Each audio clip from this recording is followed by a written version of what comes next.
Hello everybody and welcome. My name is Derek Neal. I'm the executive producer here at Maximum Games, and I'm excited today to be able to bring you this sneak peek into our upcoming action-adventure title, Extinction. What you're about to see is a small slice of one level, and this is a very early pre-alpha build, so please expect some things to change between this and the final version. With that said, let's get started. Extinction takes place in a lush, vibrant fantasy world, full of painterly textures and bright, rich colors.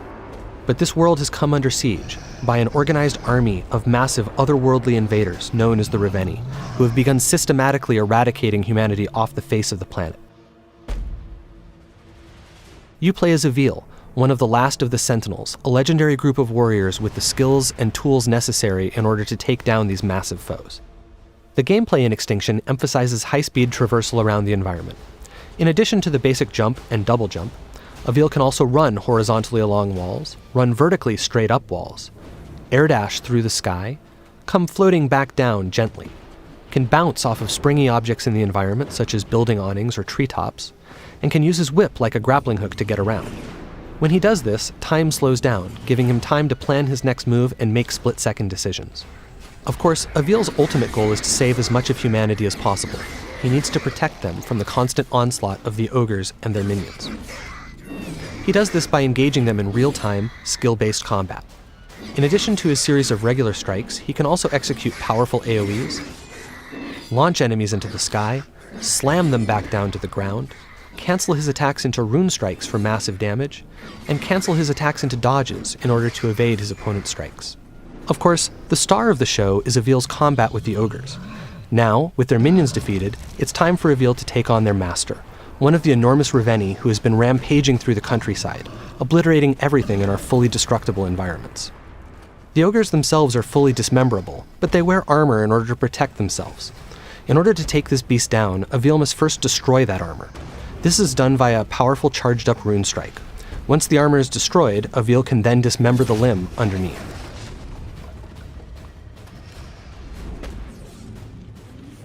Dismembering limbs like this builds energy which Avil will need to ultimately be able to strike the finishing blow.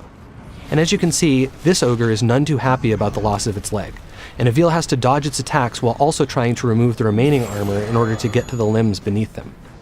This is an extremely dangerous situation to be in because if any of these blows actually manages to hit Avil, it will be death in a single hit.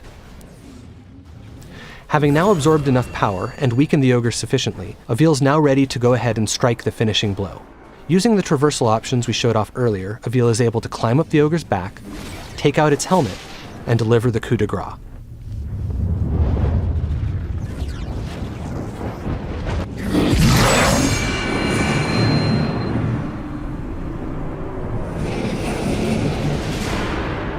That was a relatively easy fight against a relatively basic opponent, but not all enemies are so simple. Depending on what armor, weapons, and abilities they have, each ogre presents its own unique challenges, and requires different strategies and tactics to take down. Here, we have an example of an ogre decked out in gold armor. This armor does open up some new traversal options for Avil, but as you can see, it's also much harder to remove. Each piece is protected by multiple latches that must be destroyed in order to remove it. 4 of them on each leg piece, and 2 on each arm piece.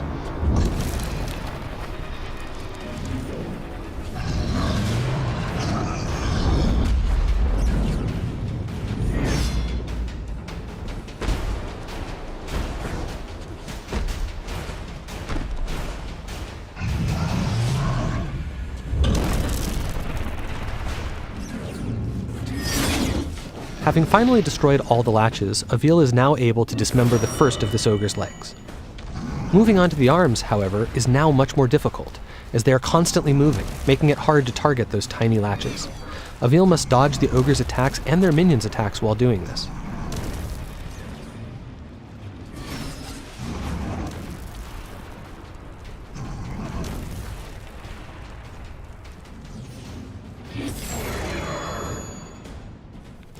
It has now taken sufficiently long to take down this ogre that its leg has regenerated, and it stood back up, but it no longer matters. Flush with energy from his last kill, Avil is ready.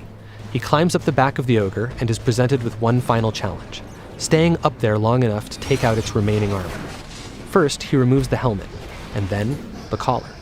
With these two obstacles out of the way and its neck exposed, Avil can finally go in for the kill.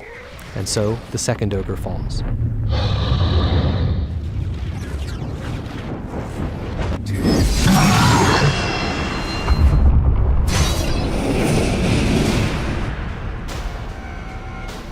As I said before, this was just a short glimpse into some early pre-alpha gameplay, and there's much more to come. Go to extinction.com to keep up with all the latest news and reveals, and I'll see you next time.